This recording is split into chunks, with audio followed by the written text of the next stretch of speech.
Congratulations, you're in nursing school. Have you heard about pharmacology? Well, if you haven't, you will, and soon. Pharmacology is one of those courses that students love to hate.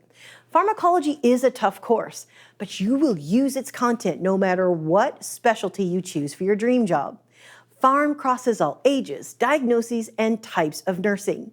Hey, I'm here on video because I have a passion for helping nursing students achieve their goals. Let me show you a different way to study pharmacology. I've created this series to help you invest effort in reviewing content in a way that pays off for many years to come. Hey, this will help you make connections to real practice, and that is something you won't get from a textbook or a lifeless, boring lecture. My name is Rhonda, and I have over 3 decades of experience as a registered nurse and more than 15 years of teaching at the university level.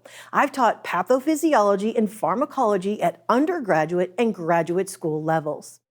All of the content I've created for this video series is based on the science of how your brain and your memory works, and on my experience with real nursing students whom I love.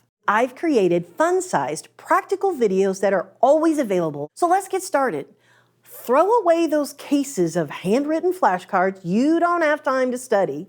Join me in this series, and I promise you're going to find ways to master a foundation in pharmacology you'll be building on for many years to come in your career.